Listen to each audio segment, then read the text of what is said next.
Good morning students. Newton की गति के नियम हम कर रहे थे। उसमें पहला हमने न्यूटन की गति का पहला नियम या जड़त्व का नियम हमने स्टडी कर लिया था। ठीक है, अब हम आज के लेक्चर में न्यूटन का द्वितीय नियम और न्यूटन का जो तृतीय नियम या क्रिया प्रतिक्रिया नियम है उसके बारे में बात करेंगे। ठीक है, तो अब बात करते हैं न्यूटन की गति का द्वितीय नियम। सेकंड जो लॉ है आपका वो है आपका न्यूटन की गति का द्वितीय नियम। न्यूटन की गति का द्वितीय नियम, सेकंड नियम क्या है? ठीक है, फर्स्ट नियम तो बताया था मैंने आपको, बहुत सिंपल है। स्थिर अवस्था जड़त्व नियम के अनुसार यदि कोई वस्तु स्थिर अवस्था में है तो वो स्थिर अवस्था में ही रहेगी जब तक कि वो उस पर कोई भारी बल आरोपित नहीं हो। इसी प्रकार यदि कोई वस्तु गतिशील अवस्था में है तो वो गतिशील अवस्था में ही रहती है या रहेगी जब तक कि उस पर कोई भारी बल आरोपित नहीं हो। ये आपके न्यूटन की गति का पहला नियम था। ठीक है, अब न्यूटन की गति का देखो द्वितीय नियम क्या है। सिंपल है, न्यूटन की गति का द्वितीय नियम अगर हम बात करें तो सिंपली आपने पढ़ा है 8-9 लेवल पे कि किसी भी वस्तु पे, कोई वस्तु है उस पर जो आरोपित फोर्स होता है, किसी भी वस्तु पे जो लगाया गया बल होता है तब वो कितना होता है? m इंटू ए होता है। m इंटू ए होता है, ये है किसी वस्तु पे लगाया गया बल। ठीक है, अगर हम सबसे पहले यहाँ हम बल की बात भी करना चाहेंगे कि बल क्या है। ठीक है, फिर ही हम न्यूटन की गति के द्वितीय नियम पर आ पाएंगे।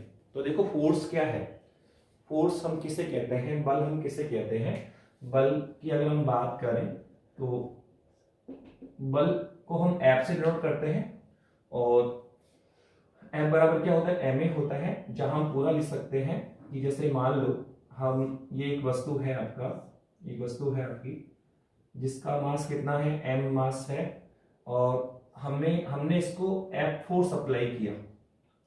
हमने क्या किया? इस पर F फोर्स अप्लाई किया। तो नेचुरल है, अगर हम इस पे फोर्स या बल अप्लाई करेंगे, बल लगाएंगे तो ये मूविंग अवस्था में आएगी, चल पड़ेगी। तो हमें यही माना है कि माना ये मूविंग अवस्था में आ जाती है। तो ये पहले हो सकता है ये स्थिर अवस्था में हो, आपने फोर्स लगाया तो ये मूविंग अवस्था में आ गई। ठीक है, ये मूविंग पोजीशन में आ गई। तो मूविंग का मतलब क्या हुआ? मूविंग का अर्थ क्या हुआ? जैसे मान लो कि ये कोई वस्तु है आपकी, ठीक है, इसका मास कितना है? m है। आपने क्या किया? इस पे फोर्स अप्लाई किया। पहले ये स्थिर अवस्था में थी, हो सकता है गतिशील अवस्था में भी हो, पर हम मानते सब वो स्थिर अवस्था, इसका वैल्यू कितना? 0। पर जैसे आपने फोर्स अप्लाई किया, हमने कहा फोर्स अप्लाई करने के साथ ये वस्तु चल पड़ती है। ये वस्तु क्या करती है? रनिंग अवस्था में आ जाती है। तो रनिंग अवस्था में आने का क्या मीनिंग हुआ सर? रनिंग अवस्था में या गतिशील अवस्था में आने का मतलब हुआ इसके वेग में परिवर्तन हो गया। इसका वेग पहले 0 था, अब इसका वेग 0 नहीं है, इसका वेग कुछ होगा कितना? 2 मीटर पर सेकंड या 5 मीटर सेकंड। तो आप देखो इसके वेग में परिवर्तन हुआ। इसका वेग पहले 0 था, बाद में इसका वेग परिवर्तित होकर 2 हो गया, 4 हो गया, 10 हो गया। तो वस्तु के वेग में परिवर्तन हुआ, किसके कारण? हमने फोर्स अप्लाई किया। तो इस m मास की वस्तु पर जैसे हम फोर्स अप्लाई करते हैं तो ये वस्तु माना गतिशील अवस्था में जाती है, इसके वेग में परिवर्तन हो जाता है। और अगर वेग में परिवर्तन हो रहा है तो डेफिनेटली हम किसकी बात कर सकते हैं? यहाँ पे टाइम टी की बात कर सकते हैं, टाइम टी की बात कर सकते हैं। ऐसे मानो कि प्रारंभ इसका वेग कितना था? u था, आपने फोर्स अप्लाई किया और फोर्स अप्लाई करने के साथ माना वस्तु यहाँ पर आ जाती है और उसका जो अंतिम वेलोसिटी वो कितना? v हो जाता है। तो देखो पहले वेग कितना था? u, बाद में वेग कितना हुआ? v। तो वेग में परिवर्तन हुआ क्या? तो आपके फोर्स अप्लाई करने के साथ वस्तु के वेग में परिवर्तन हुआ। और अगर वेग में परिवर्तन हो रहा है तो हम किसकी बात करेंगे? त्वरण की। किसकी बात करेंगे? त्वरण की। अर्थात किसी भी वस्तु पे अगर हम फोर्स अप्लाई करते हैं और उसकी गति में परिवर्तन होता है, उसकी गति में परिवर्तन होता है, उसका वेग बढ़ता है या वेग घटता है, ठीक है, तो डेफिनेटली उसमें त्वरण उत्पन्न होगा। क्या होगा सर? त्वरण उत्पन्न होगा। तो हम त्वरण उत्पन्न होने की बात कर रहे हैं कि हमने इस वस्तु को कितना फोर्स लगाया। हम इसको जॉइंटली कहते हैं कि हम इस वस्तु पे m मास की वस्तु है, इसको हमने कितना फोर्स लगाया? F फोर्स लगाया। तो F फोर्स लगाने के साथ माना इस वस्तु में उत्पन्न त्वरण कितना है? A है। हम यहाँ U और V की बात नहीं करेंगे, हम तो कहेंगे वस्तु है m मास की और हमने इसको फोर्स लगाया, बल लगाया, और बल लगाने के साथ माना वस्तु के वेग में परिवर्तन हुआ, या डायरेक्टली बोलो कि वस्तु में कितना त्वरण उत्पन्न हुआ? A। तो अब हमारे पास में डायरेक्टली क्या है कि सर हमारे पास एक वस्तु है, ये m मास की वस्तु है और यहाँ कितना टाइम लगा सर? माना यहाँ से यहाँ तक t टाइम लगा, तो t टाइम में वस्तु के वेग परिवर्तन हुआ। तो हमें कितना फोर्स लगाया F, मास कितना था m, और ऐसा करने के साथ माना वस्तु की गति में परिवर्तन आता है, उसके वेग में परिवर्तन आता है, और यहाँ उत्पन्न त्वरण कितना है a है। तो देखो अगर m मास की वस्तु पर F फोर्स अप्लाई करने के साथ, यदि m मास की वस्तु पर F फोर्स अप्लाई करने के साथ अगर वस्तु में उत्पन्न त्वरण कितना है a है, उत्पन्न त्वरण कितना है a है, तो हम फिर अप्लाइड फोर्स F का मान निकाल सकते हैं। तो हम यहाँ पर अप्लाइड फोर्स, इस वस्तु पे हमने कितना फोर्स लगाया, इस वस्तु पे कितना बल लगाया, वो हम निकाल सकते हैं। कितना m बराबर ma होगा, m बराबर क्या होगा ma होगा, जहां हम पूरा लिख सकते हैं कि F कौन है सर, F तो है वस्तु पर आरोपित बल, वस्तु पर क्या है आरोपित बल है। F कौन है, वस्तु पर आरोपित बल है। और सर m कौन है, सर m है वस्तु का द्रव्यमान, m कौन है वस्तु का द्रव्यमान है, m कौन है वस्तु का द्रव्यमान। F तो कौन है वस्तु पे आरोपित बल है, और m कौन है वस्तु का द्रव्यमान है, और a कौन है बताइए, तो a है वस्तु में उत्पन्न त्वरण। जैसे आपने फोर्स अप्लाई किया, वस्तु के वेग में परिवर्तन हुआ, वस्तु गतिशील अवस्था में आ गया, वस्तु की गति में परिवर्तन हुआ, तो इसमें त्वरण उत्पन्न होगा। तो सर F फोर्स लगाने साथ में त्वरण कितना उत्पन्न हुआ a, तो a कौन है वस्तु में उत्पन्न त्वरण, वस्तु में उत्पन्न त्वरण है सर, a कौन है वस्तु में उत्पन्न त्वरण। तो ये F बराबर ma, ये जो F बराबर ma है, तो यहां से हम फोर्स को परिभाषित कर सकते हैं। और वैसे F बराबर ma ही न्यूटन की गति का द्वितीय नियम है, F बराबर ma ही न्यूटन की गति का द्वितीय नियम है। पर आगे चल के सीखेंगे, पहले फिलहाल तो हम कह रहे हैं सर बल किसे कह रहे हैं, बल कौन है।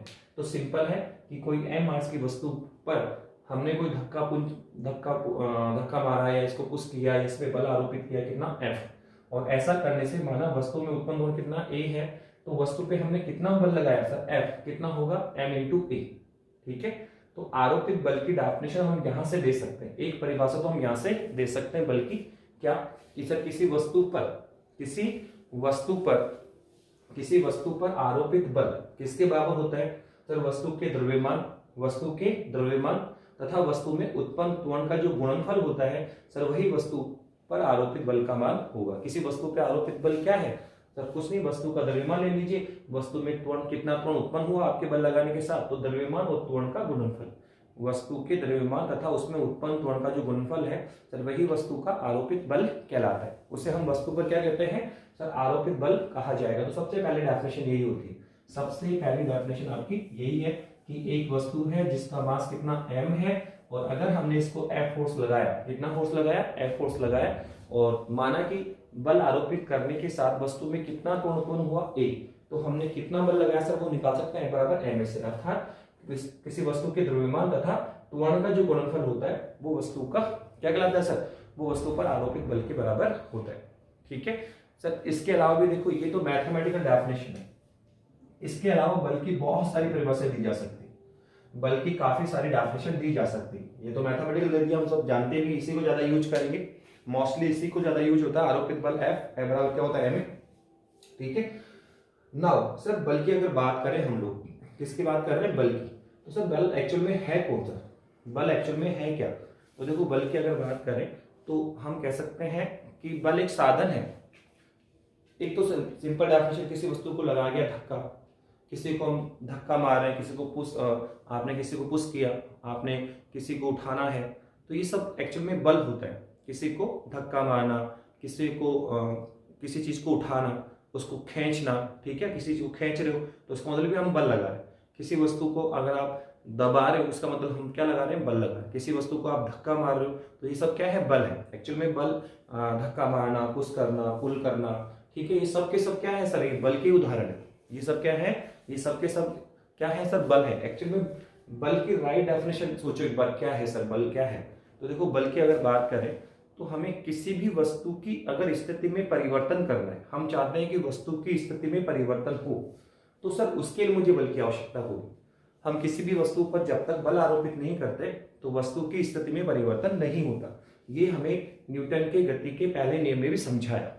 न्यूटन के गति के पहले नियम में समझाया कि वस्तु की स्थिति परिवर्तन के लिए हमें क्या करना पड़ेगा सर, बल लगाना पड़ेगा। उसने कहा स्थिर है तो स्थिर रहेगी जब तक बल आरोपित नहीं करो, गतिशील है तो गतिशील रहेगी जब तक बल आरोपित नहीं करो। मतलब वस्तु की स्थिति में परिवर्तन नहीं होगा अगर बल आरोपित नहीं करोगे। तो किसी भी वस्तु की स्थिति में परिवर्तन के लिए सबसे पहले क्या है सर, बल की आवश्यकता है। क्या है सर, बल की आवश्यकता है। जैसे मान लो यहाँ हमारे पास एक टेबल स्टूल रखी हुई है, हम चाहते हैं कि उसकी स्थिति में परिवर्तन हो जाए, तो हमें क्या करना पड़ेगा सर, झुकना पड़ेगा, उसको पकड़ना पड़ेगा, उठाकर यहाँ रखना पड़ेगा। तो देखो आपने उसको यहाँ से उठाकर यहाँ रखा तो स्थिति में परिवर्तन हुआ उसकी, पर कब, जब आपने उसको पुश किया, उसको उठाकर यहाँ लाकर रख रहे हो, इसका मतलब बल आरोपित कर रहे हो। ठीक है, जब तक आप बल आरोपित नहीं करोगे वस्तु की स्थिति में परिवर्तन नहीं होगा। कोई भी चीज आप रख लीजिए, अगर मान लो मुझे इस ब्लैक बोर्ड को क्लीन करना है, ब्लैक बोर्ड को क्या करना है, साफ करना है। ठीक है, तो देखो डस्टर यहाँ पे है फिलहाल, तो यहीं पे रहेगा। अगर मुझे चाहता हूं मैं डस्टर यहाँ से यहाँ आ जाए तो क्या करना पड़ेगा सर, इसको फोर्स लगाना पड़ेगा। क्या करना पड़ेगा, देखो खींचना पड़ेगा इसको। क्या करना पड़ेगा, जस्ट खींच रहे हो तो इस डस्टर की स्थिति में क्या हो रहा है, परिवर्तन हो रहा है। पहले यहाँ था, फिर यहाँ आया, फिर यहाँ आया। तो स्थिति परिवर्तन के लिए किसकी आवश्यकता है, बल की। जब तक हम बल आरोपित नहीं करेंगे वस्तु की स्थिति में कोई परिवर्तन नहीं होता। ठीक है, तो सबसे इंपॉर्टेंट, अगर हम अपनी स्थिति में परिवर्तन करना चाहते हैं तो भी हमें बल की आवश्यकता पड़ेगी। सर हमें कौन लगा रहा है, आप देखो आप किसी व्यक्ति को धक्का मारो, धक्का मार दे वो 2 कदम आगे चला जाता है, उसकी स्थिति में परिवर्तन हो गया। इसका मतलब आपने जो धक्का लगाया वो क्या था, बल। ठीक है सर, अगर हमें कोई बल नहीं लगा रहा तो क्या हम नहीं चल सकते, नहीं बिल्कुल चल सकते हो आप। हम सेल्फ अपने आप को फोर्स अप्लाइड कर लेते हैं। हम ऐसा थोड़ी कि हमें कोई पुश करेगा तो ही हम आगे चलेंगे। व्यक्ति खुद अपने आप को फोर्स अप्लाइड करता है और बल अप्लाई करके हम अपनी स्थिति में परिवर्तन करते हैं। ठीक है, पर बिना फोर्स लगाए हम अपनी स्थिति में परिवर्तन नहीं कर सकते। तो बल एक क्या है, साधन है। बल एक क्या है, साधन है, जो क्या कर सकता है, वस्तु को एक स्थिति से दूसरी स्थिति में लेकर जा सकता है, उसकी स्थिति परिवर्तन कर सकता है। तो बल की सिंपल डेफिनेशन, ठीक है, वह साधन जिसकी सहायता से हम किसी वस्तु की स्थिति परिवर्तन, ठीक है, या सिंपल बोल दो, किसी वस्तु की स्थिति परिवर्तन हेतु आवश्यक साधन।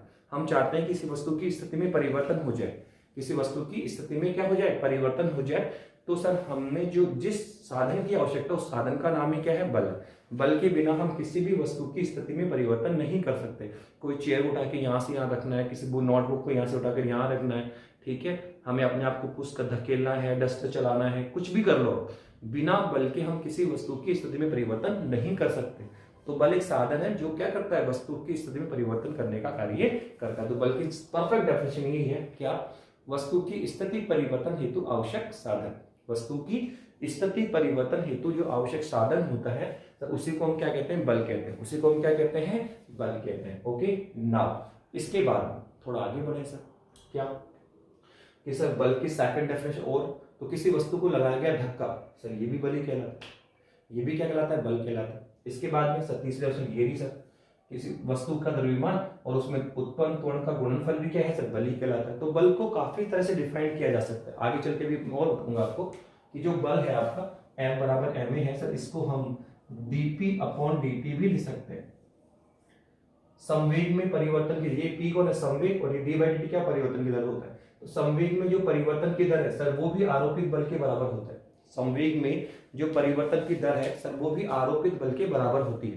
तो सर यहां से भी हम बल को डिफाइन कर सकते हैं, किसी वस्तु के संवेग में परिवर्तन की दर आरोपित बल के बराबर होती है। तो आप देखें बल को हम बहुत सारी तरह से डिफाइन कर सकते हैं। नंबर 1, वस्तु की स्थिति परिवर्तन हेतु आवश्यक बल कहलाता है। नंबर 2, किसी वस्तु को लगाया गया धक्का बल कहलाता है। नंबर 3, वस्तु का द्रव्यमान और उत्पन्न त्वरण का गुणनफल बल कहलाता है। या फिर आप यहां से भी कह सकते हो कि किसी वस्तु की क्या कह सकते हैं कि किसी वस्तु के संवेग में परिवर्तन की दर, किसी वस्तु के संवेग में परिवर्तन की दर क्या कहलाता है सर, उस पर आरोपित बल के बराबर होता है। ठीक है, तो बल को काफी तरह से डिफाइन हम कर सकते हैं। अब इस बल को लेकर ही न्यूटन की गति का द्वितीय नियम दिया गया।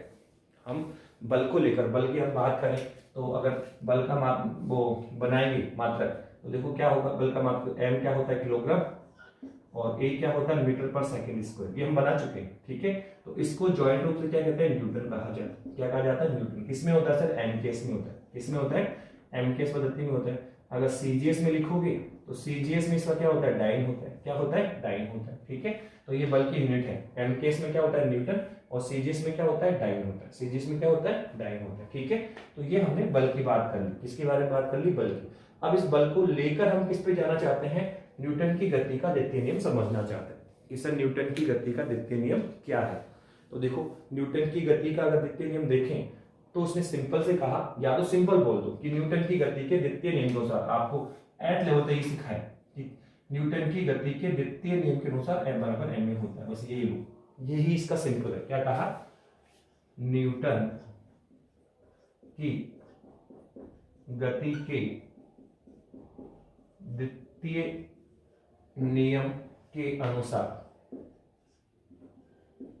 क्या होता है, F बराबर ma होता है। जहां पूरा लिखा जा सकता है कि F कौन है, तो F है वस्तु पर आरोपित बल, वस्तु पर आरोपित बल है सर। M कौन है सर, तो M है वस्तु का द्रव्यमान, वस्तु का द्रव्यमान।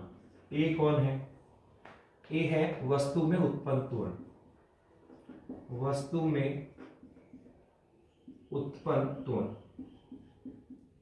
A कौन है, वस्तु में उत्पन्न त्वरण। तो F है वस्तु पे आरोपित बल, M है वस्तु का द्रव्यमान, और A कौन है, वस्तु में उत्पन्न त्वरण है। A कौन है, वस्तु में उत्पन्न त्वरण है। ठीक है, तो ये है न्यूटन की गति का द्वितीय नियम। पर एक्चुअल में ये केवल लिखने में आ रहा है, इसको एक्चुअली इसको समझिए, इसका मीनिंग क्या है। जो लिखा अब तक सही है, आप 8th 9th लेवल तक भी सीखते हैं कि न्यूटन की गति के द्वितीय नियम के अनुसार F बराबर ma होता है। अब इसको देखो एक्चुअल में समझिए कि एक्चुअल में न्यूटन की गति का द्वितीय नियम है क्या, न्यूटन इस नियम से हमें क्या समझाना चाह रहा है। तो देखो इसको थोड़ा एक्सपेंड फॉर्म में करेंगे, इसके कुछ एग्जांपल्स लेंगे तो आपको समझ में आएगा कि वो जो कहना चाह रहा है वो क्या है, द्वितीय नियम में वो क्या बताना चाह रहा है। देखिए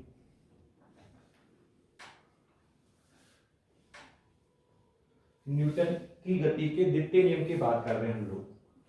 न्यूटन की गति के द्वितीय नियम में क्या कहा, उसने कहा कि कोई वस्तु है सर ये, ठीक है सर, इस वस्तु का माना द्रव्यमान कितना है, m है, ठीक है, और हमने इसको फोर्स लगाया, हमने इसको क्या लगाया, फोर्स लगाया F। और अभी बताया था कि सर फोर्स लगाने के साथ वस्तु गतिशील अवस्था में आ जाती है, वस्तु के वेग में परिवर्तन हो जाता है, ठीक है, वस्तु गतिशील हो जाती है, तो वस्तु में एक त्वरण उत्पन्न हो जाएगा सर, वस्तु में एक त्वरण उत्पन्न होगा। तो न्यूटन का द्वितीय नियम क्या कहता है कि वस्तु पे फोर्स अप्लाई करने के साथ, वस्तु पर फोर्स अप्लाई करने के साथ जो वस्तु में उत्पन्न त्वरण है, वस्तु में जो उत्पन्न त्वरण है एक्चुअल में वो वस्तु के द्रव्यमान के व्युत्क्रमानुपाती होता है। ये है आपका न्यूटन की गति का द्वितीय नियम। क्या, कि किसी भी वस्तु में उत्पन्न त्वरण, किसी वस्तु पर बल आरोपित करने के साथ, किसी वस्तु पर आपने बल आरोपित किया, ठीक है, बल आरोपित करने के साथ वस्तु में जो उत्पन्न त्वरण है, वस्तु में जो उत्पन्न त्वरण है सर वो उसके द्रव्यमान के व्युत्क्रमानुपाती होता है, ठीक है, A समानुपाती 1/m। बट कंडीशन है कि यहाँ जो फोर्स है सर वो क्या होना चाहिए, कांस्टेंट होना चाहिए। कि वस्तु पे जो अप्लाइड फोर्स कर रहे हैं, वस्तु में जो फोर्स हमने अप्लाइड किया क्या होना चाहिए, समान होना चाहिए, नियत होना चाहिए, ठीक है, वस्तु पे लगने वाला बल क्या हो, नियत हो। यदि वस्तु पर आरोपित बल कांस्टेंट हो तो वस्तु में उत्पन्न त्वरण उसके द्रव्यमान के व्युत्क्रमानुपाती होता है। इसका मीनिंग क्या हुआ सर, इसका मीनिंग ये हुआ, अगर हम इसको समझे तो देखो क्या है, ये कहना चाह रहा है कि दो वस्तुएं ले लो आप, ठीक है, एक वस्तु हमने हल्की लिए और एक वस्तु हमने भारी ली, ठीक है, इसका द्रव्यमान m1 कम और इसका द्रव्यमान क्या है, m2। तो वो कहना चाहता है कि अगर हम इन दोनों पे फोर्स बराबर अप्लाई करें, यदि हम इन दोनों पे फोर्स बराबर, इस पे भी हमने कितना बल लगाया, F बराबर 5 न्यूटन, और इस पे भी हमने कितना बल लगाया, F बराबर 5 न्यूटन, दोनों पे फोर्स बराबर लगा रहे, दोनों पे फोर्स क्या लगा रहे, बराबर लगा रहे, तो फोर्स लगाने के साथ इसमें भी त्वरण उत्पन्न होगा और सर इसमें भी त्वरण उत्पन्न होगा। सर इसमें त्वरण लेट सपोज कितना उत्पन्न हुआ, A1, और सर इसमें कितना हुआ, A2। तो इस नियम से हम देख सकते हैं कि सर कौन सी वस्तु में त्वरण ज्यादा उत्पन्न होगा और कौन सी वस्तु में त्वरण कम उत्पन्न होगा। क्या कहना चाहता है कि सर वस्तु में उत्पन्न त्वरण द्रव्यमान के व्युत्क्रमानुपाती होता है कब, जब आरोपित बल क्या हो, कांस्टेंट हो। तो देखो फोर्स हमने कांस्टेंट लिया है, यहाँ पर भी 5 न्यूटन लगाया और यहाँ पर भी 5 न्यूटन लगाया, लेकिन दोनों वस्तुओं का मास क्या है, अलग अलग है, एक हल्की ले ली और एक भारी ले ली। तो अब क्या कहना चाहता है सर, त्वरण किसमें, त्वरण क्या है सर, द्रव्यमान पे डिपेंड कर रहा है सर, कैसे व्युत्क्रमानुपाती, अर्थात जिसका द्रव्यमान ज्यादा उसमें त्वरण कम उत्पन्न होगा। और जिसका द्रव्यमान क्या है, कम है, उसमें त्वरण ज्यादा उत्पन्न होगा। तो आप देखो यहाँ द्रव्यमान m1 m2 से क्या है, कम है, ये वस्तु हल्की है, ये वस्तु क्या है, हल्की है, तो हल्की वस्तु है, इसका द्रव्यमान कम है, तो सर इसमें उत्पन्न त्वरण क्या होगा, ज्यादा।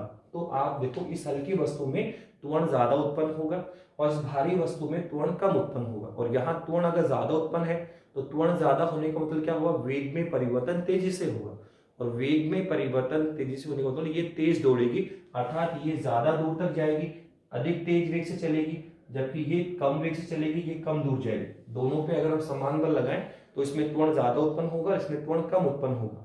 और यहाँ त्वरण अगर ज्यादा है तो उसके वेग में परिवर्तन फास्ट होगा, ये तेज चलेगी और ये उतने ही समय में ज्यादा दूर तक जाएगी, जबकि ये उतने ही समय में कम दूरी तय करेगी। ठीक है, किसके आधार पे, सर न्यूटन की गति के द्वितीय नियम के आधार पर। उसने कहा कि वस्तु में जो उत्पन्न त्वरण है सर वो उसके द्रव्यमान पे निर्भर करता है कि वस्तु हल्की है या भारी है। और अगर आप हल्की और भारी वस्तु दोनों पे समान बल लगाओ, दोनों पे क्या लगाओ, समान बल लगाओ, तो हल्की वस्तु में त्वरण ज्यादा उत्पन्न होगा और ज्यादा दूरी तक जाएगी, और भारी वस्तु में उत्पन्न त्वरण क्या होगा, कम होगा और कम दूरी तक जाएगी। इसका मैं एग्जांपल दूं आपको कि सर हमारे पास दो चीजें हैं, एक गेंद है और एक फुटबॉल है।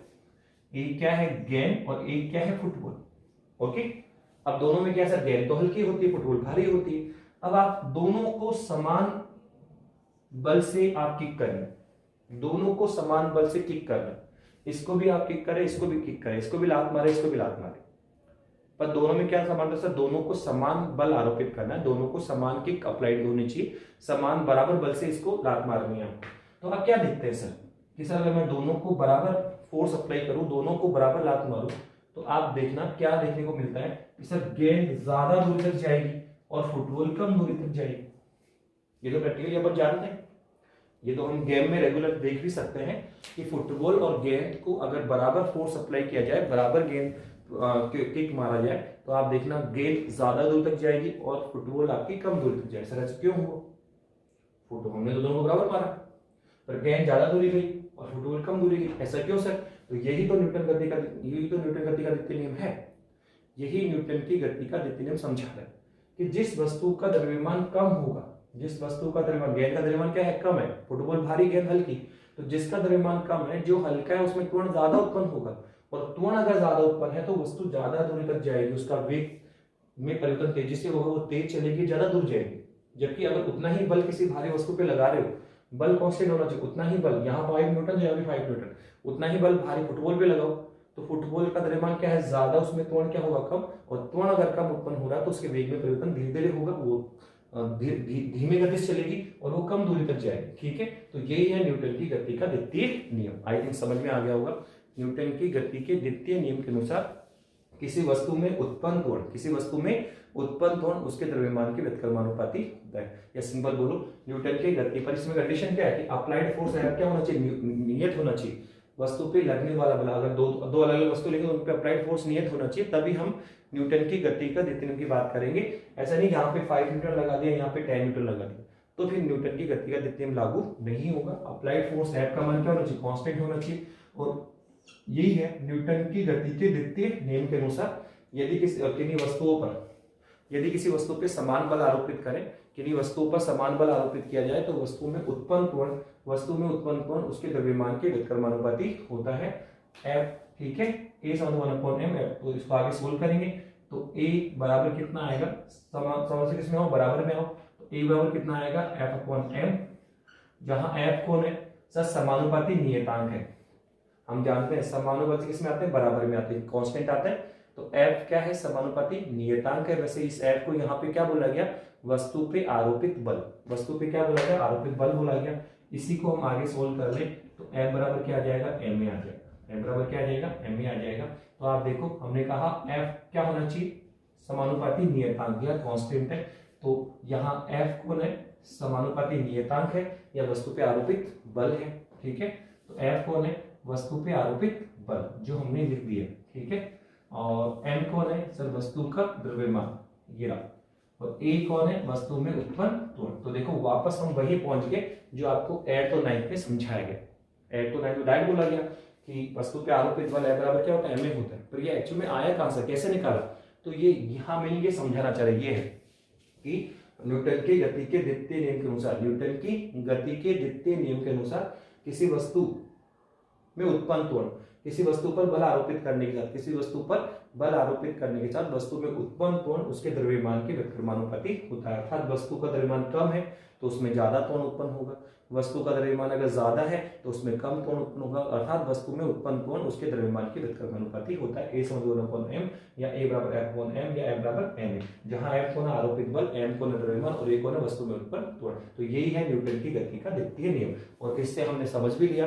कि एक गेंद और फुटबॉल को अगर हम समान बल आरोपित करें तो क्या देखते हैं सर, गेंद ज्यादा दूर जाती है जबकि फुटबॉल कम दूर जाती है। ऐसा क्यों? तो ये किसने समझाया? न्यूटन की गति के द्वितीय नियम ने। क्या कहा सर, गेंद क्या है, हल्की है, इसका द्रव्यमान क्या है, कम है, तो इसमें उत्पन्न त्वरण क्या होगा, ज्यादा। और अगर त्वरण ज्यादा उत्पन्न होगा तो वेग में परिवर्तन तेजी होगा, वेग ज्यादा होगा उस गेंद का और गेंद ज्यादा दूर जाएगी। जबकि फुटबॉल का द्रव्यमान क्या है, कम है, फुटबॉल का द्रव्यमान क्या है, ज्यादा है, तो इसमें त्वरण क्या है, कम उत्पन्न होगा। और त्वरण अगर कम उत्पन्न होगा तो वेग में परिवर्तन भी क्या होगा, धीमी गति से होगा और वो धीमे चलेगी और वो कम दूरी जा पाएगी। ठीक है, तो आई थिंक समझ में आ रहा है कि अलग अलग द्रव्यमान की वस्तु पे समान बल आरोपित करने पर उनका जो विस्थापन है, ठीक है, वो क्या होता है, अलग अलग होता है। किसके अकॉर्डिंग? न्यूटन के गति के द्वितीय नियम के अनुसार। तो आई थिंक समझ में आ गया होगा कि हमने पूरा समझा दिया कि न्यूटन की गति का द्वितीय नियम क्या है। पर उसके लिए पहले हमने बल भी बताया था कि बल एक्चुअल में होता क्या है। तो बता दिया किसी वस्तु की स्थिति परिवर्तन हेतु आवश्यक साधन बल कहलाता है, या किसी वस्तु को लगाया गया धक्का भी बल कहलाता है, या ऐसे बोलो क्या कि वस्तु का द्रव्यमान और त्वरण का गुणनफल भी आरोपित बल कहलाता है। ठीक है, और बल को लेकर ही न्यूटन की गति का द्वितीय नियम दिया गया। और क्या कहा कि किसी वस्तु पे बल आरोपित करने के साथ वस्तु में उत्पन्न त्वरण उसके द्रव्यमान के व्युत्क्रमानुपाती होता है। अर्थात A = 1/m या A = F/m, जहां F कोण समानुपाती नियतांक या कांस्टेंट, वैसे इस टाइप को क्या बोलते हैं, आरोपित बल। तो F = ma, ये है न्यूटन की गति का द्वितीय नियम। ओके, अब हम इसमें थोड़ा सा और कर सकते हैं कि एक सूत्र और बना लेते हैं जो हम आगे चल के यूज करेंगे। एक सूत्र और बनाना चाहते हैं इसमें कि ये जो F = ma है, इसी को हम आगे चल के और इसको थोड़ा डेवलप कर सकते हैं। तो क्या है,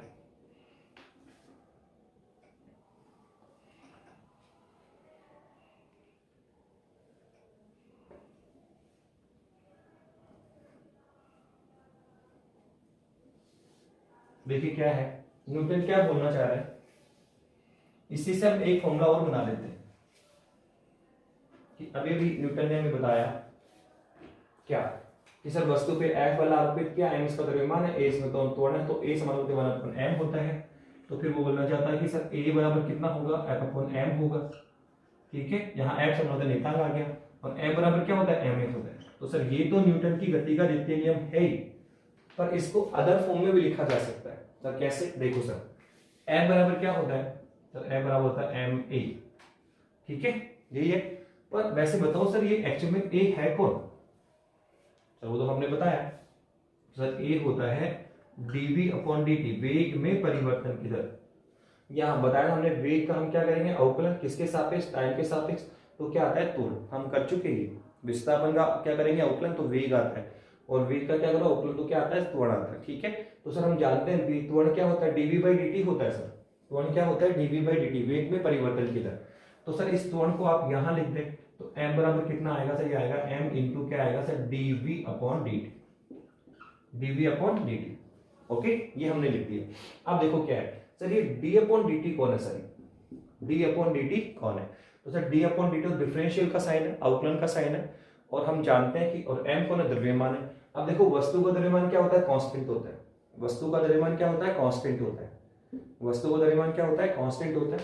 और ये हम पहले बता चुके कि कांस्टेंट, ये जो कांस्टेंट नंबर है इसको अवकलन साइन के अंदर भी लिखे जा सकते हैं, और अंदर है तो इसको बाहर भी लेकर आ सकते हैं। कोई भी कांस्टेंट नंबर को अवकलन साइन के बाहर भी लेकर आ सकते हैं और इसको अंदर भी लेकर जा सकते हैं, इस पर कोई इंपैक्ट नहीं पड़ता। तो m को अंदर ले आएंगे, m बराबर क्या आएगा सर, d/dt, और सर अंदर कितना है, मास इनटू वेलोसिटी। अंदर क्या है सर, मास इनटू वेलोसिटी। आप यहां से समझ सकते हो m इज कांस्टेंट, तो कांस्टेंट संख्या को अवकलन से बाहर निकालते हैं, अंदर वाले का अवकलन करते हैं। ये करते हैं, देखो m को बाहर निकाला, इसका अवकलन कर दिया, तो इसको उल्टा समझ लो कि अंदर कांस्टेंट नंबर है, कांस्टेंट को बाहर निकालो, अंदर वाले का अवकलन करो। तो जैसे हम बाहर निकालते हैं तो उसको अंदर भी लेकर आ सकते हैं। पर सर क्या बेनिफिट हुआ इसका? सर इसका हमें क्या बेनिफिट हुआ, तो हम जानते हैं कि मास इनटू वेलोसिटी क्या होता है सर, संवेग होता है। m इंटू वी हम कर चुके, संवेग बता चुके। जब हमने डायमेंशन लिखा था तो बताया था कि संवेग क्या होता है, किसी वस्तु में उत्पन्न त्वरण और किसी वस्तु का द्रव्यमान तथा उसका वेग का गुणनफल, किसी वस्तु के द्रव्यमान और उसके वेग का जो गुणनफल होता है सर वो वस्तु का संवेग कहलाता है। क्या कहलाता है? संवेग कहलाता है। तो सर इसको हम लिखेंगे तो m बराबर क्या आ जाएगा, dp by dt, dp by dt, अर्थात किसी वस्तु पर आरोपित बल, किसी वस्तु पर आरोपित बल उसके संवेग में परिवर्तन की दर के बराबर होता है। तो ये भी न्यूटन की गति के द्वितीय नियम के रूप में बोला जाता है। कई जगह आपको लिखा मिलेगा कि न्यूटन की गति के द्वितीय नियम के अनुसार F बराबर ma, तो भी सही है। इसको हमने थोड़ा आगे मैकअप कर लिया तो अभी देखो F बराबर क्या है, dp बाई dt आ गया। तो ये भी न्यूटन की गति का द्वितीय नियम है, अर्थात न्यूटन की गति के द्वितीय नियम के अनुसार वस्तु पे आरोपित बल वस्तु के संवेग में परिवर्तन की दर के बराबर होता है। तो देखो इसको ढंग से करिए। आपने 8th या 9th लेवल पे केवल फॉर्मूला लिखा गया आपके लिए, कोई एक्सप्लेनेशन नहीं था, बस हमने रखना है F बराबर ma। जबकि अब आपको पूरा आई थिंक क्लियर हो गया होगा कि एक्चुअल में न्यूटन की गति का द्वितीय नियम किस पे दिया गया सर, किसी वस्तु पे आरोपित बल को लेकर। कि कोई वस्तु पे जब हम बल लगाते हैं, किसी वस्तु पे जब हम बल आरोपित करते हैं तो आरोपित बल के आधार पर हमने क्या किया सर, उसके नियम को निर्धारित किया।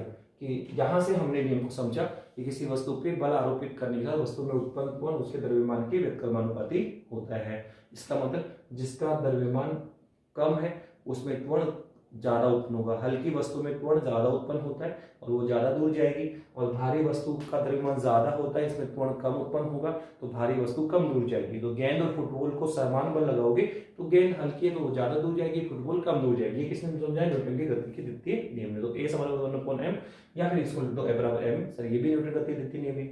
और F बराबर ma को जब हम आगे लेके चल के आए तो सर ये भी है कि F बराबर dp बाई dt। तो ये भी गति का द्वितीय नियम है, ये भी गति का द्वितीय नियम है और ये भी गति का द्वितीय नियम है। तो तीनों बोल सकते हो न्यूटन की गति के द्वितीय नियम के साथ a बराबर 1/m, या फिर लिख दो न्यूटन की गति के द्वितीय नियम के साथ F बराबर ma, या फिर लिख दो न्यूटन के गति के द्वितीय नियम के अनुसार किसी वस्तु पे आरोपित बल वस्तु के संवेग में परिवर्तन के दर के बराबर होता है। तो आई थिंक क्लियर, न्यूटन की गति का द्वितीय नियम आपको समझ में आ गया होगा। ठीक है, अब हम थोड़ा आगे बढ़ना चाह रहे हैं और किसकी बात करना चाह रहे हैं सर, न्यूटन के गति के तृतीय नियम की। किसकी बात करना चाहते हैं? न्यूटन के गति के तृतीय नियम की बात करना चाहते हैं। ठीक है, करिए।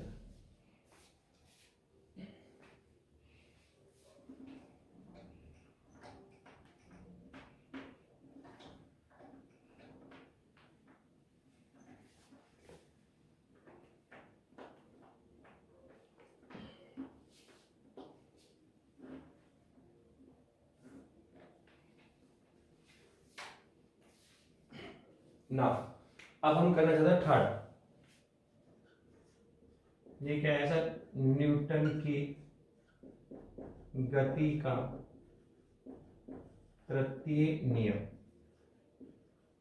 न्यूटन की गति का तृतीय नियम, न्यूटन की गति का तीसरा समीकरण नियम, सॉरी। ठीक है, वैसे इसे क्रिया प्रतिक्रिया नियम भी कहा जाता है। इसे क्रिया प्रतिक्रिया नियम भी कहा जाता है।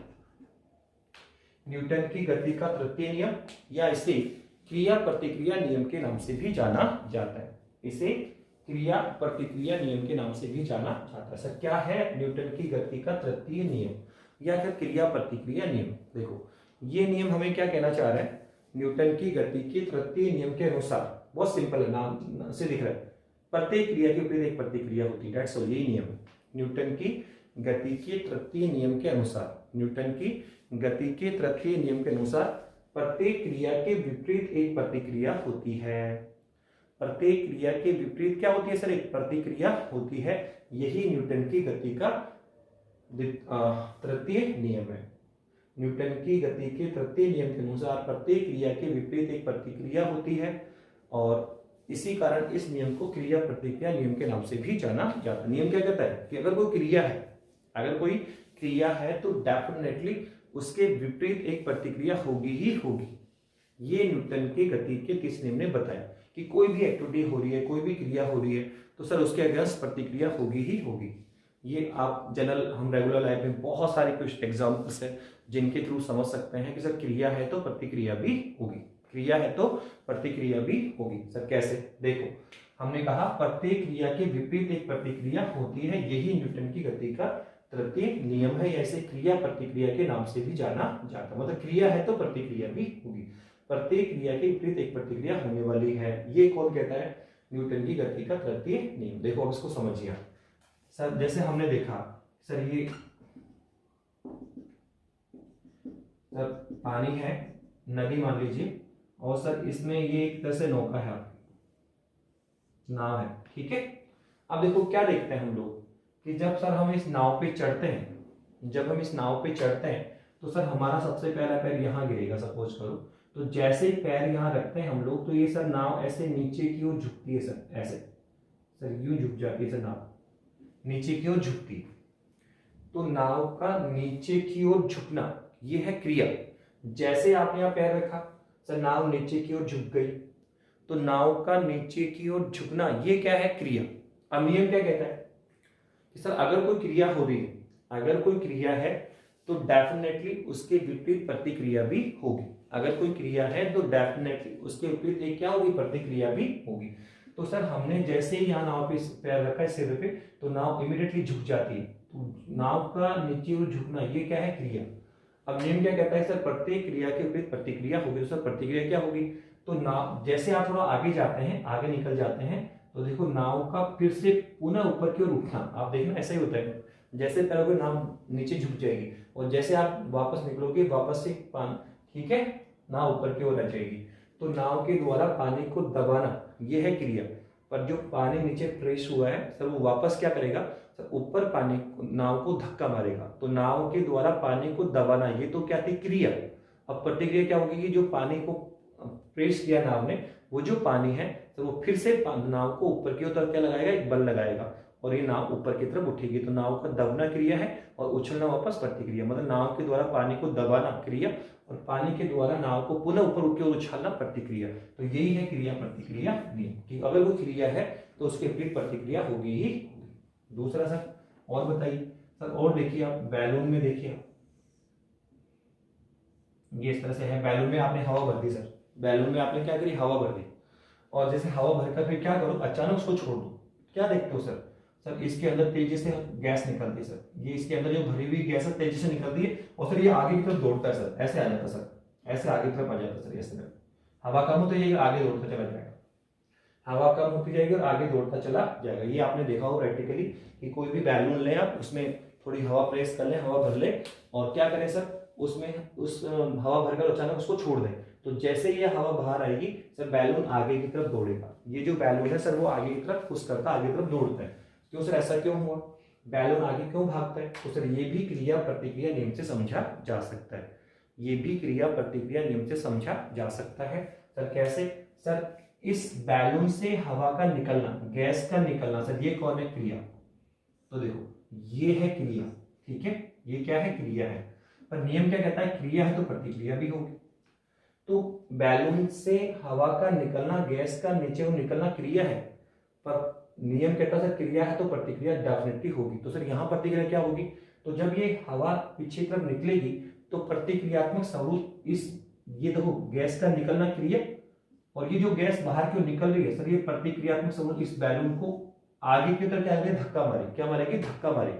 तो सर ये तो कौन हुई? गैस का निकलना क्रिया, और गैस के द्वारा बैलून को उल्टी दिशा में, विपरीत दिशा में धक्का मारना, पुश करना, सर ये है प्रतिक्रिया। ये क्या है? प्रतिक्रिया। और ठीक है, तो और आगे भी देखना कि जितनी हवा तेज निकलेगी उतना ही बैलून आगे ज्यादा दौड़ेगा, अर्थात क्रिया ज्यादा होगी तो प्रतिक्रिया भी ज्यादा होती है। ऐसे कुछ यहाँ पे देखना, देखो नाव को जितना आप ज्यादा दबाओगे उतना ही उछलेगी, कम दबाओगे कम उछलेगी, ज्यादा दबाओगे ज्यादा उछलेगी। तो एक इंपॉर्टेंट बात ये भी रखना कि क्रिया प्रतिक्रिया में जो नियम है उसमें ये तो देख रहे हैं कि क्रिया और प्रतिक्रिया होती है, पर यह भी ध्यान रखना कि क्रिया और प्रतिक्रिया परिमाण में बराबर होती है। जितनी क्रिया होगी उतनी ही प्रतिक्रिया होगी। नाव को कम दबाओगे नाव कम उछलेगी, नाव को ज्यादा दबाओगे नाव ज्यादा उछलेगी, और ज्यादा दबाओ और ज्यादा उछलेगी। मतलब जितनी क्रिया है उतनी ही प्रतिक्रिया होती है। क्रिया प्रतिक्रिया परिमाण में समान होती है। जैसे यहाँ ज्यादा हवा भरो तो ज्यादा तेज हवा निकलेगी, तो बैलून भी तेज दौड़ेगा, बैलून ज्यादा तेज जाएगा, ठीक है। जितनी क्रिया है उतनी ही प्रतिक्रिया होती है। तो ये क्रिया प्रतिक्रिया परिमाण में क्या होती है? समान होती है। दूसरा एक और क्या सर, क्रिया प्रतिक्रिया सदैव विपरीत दिशा में होती है। क्रिया प्रतिक्रिया सदैव क्या होती है? एक दूसरे के विपरीत होती है। तो कैसे, देखो क्रिया किधर है, नीचे, नाव के द्वारा पानी को दबाना क्रिया, और क्या है बताइए, नाव का पुनः ऊपर की ओर उछलना, यह है प्रतिक्रिया। ठीक है, तो क्रिया प्रतिक्रिया एक दूसरे के विपरीत दिशा में होती है। ऐसे ही बैलून से हवा का निकलना, ये क्या है, क्रिया, और हवा के द्वारा बैलून को आगे धक्का मारना, ये क्या है, प्रतिक्रिया। तो क्रिया किधर है, पीछे, और प्रतिक्रिया क्या है, आगे। तो क्रिया प्रतिक्रिया सदैव एक दूसरे के विपरीत दिशा में होती है। तो इंपॉर्टेंट ध्यान रखना कि क्रिया प्रतिक्रिया परिमाण में समान, दूसरा दिशा में विपरीत होती है। एक चीज और ध्यान रखो कि क्रिया प्रतिक्रिया सदैव अलग अलग वस्तुओं पर होती है। क्रिया और प्रतिक्रिया सदैव अलग अलग वस्तुओं पर होते हो। यहाँ नाव के द्वारा पानी को दबाना क्रिया है, अर्थात क्रिया किस पे हो रही है, पानी पर, नाव पानी को दबा रही है, तो ये क्रिया। फिर प्रतिक्रिया क्या है सर, पानी के द्वारा नाव को ऊपर उछालना, यह है प्रतिक्रिया। तो क्रिया किस पे हुई, पानी पर, पानी को दबाया गया।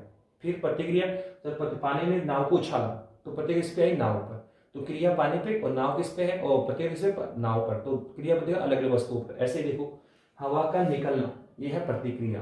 तो क्रिया कौन है, हवा, हवा पर क्रिया हो रही है, और हवा के द्वारा बैलून को धक्का मारना, यह है प्रतिक्रिया। तो क्रिया किस पे थी, हवा पर, और प्रतिक्रिया किस पर आई, बैलून पर। तो आप हम ये देख सकते हैं कि क्रिया प्रतिक्रिया सदैव अलग अलग वस्तुओं पर होती है। तो आई थिंक आपको समझ में आया होगा कि न्यूटन की गति का तृतीय नियम या क्रिया प्रतिक्रिया नियम क्या है। बहुत सिंपल है, न्यूटन के गति के तृतीय नियम या क्रिया प्रतिक्रिया नियम के अनुसार प्रत्येक क्रिया के विपरीत एक प्रतिक्रिया होती है। यही कारण है कि इसको क्रिया प्रतिक्रिया नियम भी कहा जाता है। आप सिंपल पहले बोल दें, न्यूटन की गति के तृतीय नियम के अनुसार प्रत्येक क्रिया के विपरीत प्रतिक्रिया होती है। अब इसमें हम प्रतिक्रिया प्रतिक्रिया यूज कर रहे हैं, इसलिए इसका नाम क्या दे दिया, क्रिया प्रतिक्रिया नियम दे दिया। इस नियम को क्रिया प्रतिक्रिया नियम भी कहा जाता है। फॉर एग्जाम्पल, नाव का, ठीक है, आपके द्वारा नाव को झुकने पर नाव का पुनः उछलना, ठीक है, बैलून से हवा निकलना, बैलून का आगे की तरफ दौड़ना, ये सब क्या है सर, क्रिया प्रतिक्रिया एग्जाम्पल के उदाहरण है। और इसमें हमने क्या देखा सर, तीन इंपॉर्टेंट बातें देखी। क्या कि सर, क्रिया प्रतिक्रिया में क्रिया प्रतिक्रिया सदैव परिमाण में क्या होती है, समान। दूसरा क्या देखा सर, क्रिया प्रतिक्रिया सदैव दिशा में क्या होती है, विपरीत। चौथा क्या देखा, तीसरा क्या देखा कि क्रिया प्रतिक्रिया सदैव एक दूसरे के विपरीत दिशा में होती है। देखो, रॉकेट का चलना, रॉकेट का चलना भी क्रिया प्रतिक्रिया नियम से ही समझा जा सकता है। आपने रॉकेट देखा होगा कि जब सैटेलाइट हम स्टैब्लिश करते हैं, सैटेलाइट्स को अंतरिक्ष में स्थापित करते हैं, तो उसे रॉकेट के द्वारा प्रक्षेपित किया जाता है, रॉकेट के द्वारा भेजा जाता है। ठीक है, तो उसमें क्या देखा आपने सर, रॉकेट के पीछे ऐसे बहुत धुआं निकलती है, गैस निकलती है सर। तो गैस पीछे की तरफ निकलती जाती, रॉकेट आगे जाता जाता, आगे जाता जाता। सर ये एक्चुअल में क्रिया प्रतिक्रिया नियम पे संचालित, रॉकेट भी क्या है, क्रिया प्रतिक्रिया नियम पे संचालित है। सर रॉकेट में दहन कोष्ठ होता है, उसमें ईंधन जलता है और गैस बनती है, और निरंतर गैस निकलती है, निरंतर गैस निकलती जाती है, रॉकेट कैसे चलता जाता है। तो एक्चुअल में देखो क्या है, इसमें दहन कोष्ठ होता है, दहन कोष्ठ में ईंधन भरा हुआ होता है, और वो ईंधन जलेगा और गैस बनेगी, लगातार गैस निकलती जाती है। और गैस का निकलना क्या है, क्रिया, पर नियम क्या कहता है सर, क्रिया है तो प्रतिक्रिया भी होगी। तो सर गैस का निकलना क्रिया है, और ये प्रतिक्रिया से वो क्या करती है, गैस इस रॉकेट को क्या करेगी सर, ऊपर की तरफ धक्का मारेगी, ऊपर की ओर धक्का मारेगी। तो गैस तो नीचे निकलेगी और रॉकेट ऊपर की तरफ दौड़ेगा, तो लगातार गैस निकलती जाती है और लगातार रॉकेट को ऊपर की तरफ धक्का मिलता जाता है प्रतिक्रिया से, रॉकेट फटाफट ऊपर चलता जाता है। तो रॉकेट का संचालन भी क्रिया प्रतिक्रिया नियम के द्वारा ही किया जा रहा है। तो आई थिंक न्यूटन के गति के तीनों नियम आपको समझ में आ गए होंगे। पहला नियम तो क्या था, न्यूटन की गति का पहला नियम या जड़त्व का नियम। दूसरा न्यूटन की गति का द्वितीय नियम, इसमें हमने बल को डिफाइन किया। और तीसरा सिंपल ही है, न्यूटन की गति का तृतीय नियम, या इसे क्रिया प्रतिक्रिया नियम के नाम से भी जाना जाता है। प्रत्येक क्रिया के विपरीत एक प्रतिक्रिया होती है, यही न्यूटन की गति का तृतीय नियम है। और क्रिया प्रतिक्रिया सदैव परिमाण में समान होती है और दिशा में विपरीत होती है। तीसरा, क्रिया प्रतिक्रिया नियम सदैव अलग अलग वस्तुओं पर होती है। और रॉकेट का संचालन क्या है, क्रिया प्रतिक्रिया है। बैलून से हवा निकलते आगे दौड़ता है सर, ये भी क्रिया प्रतिक्रिया है।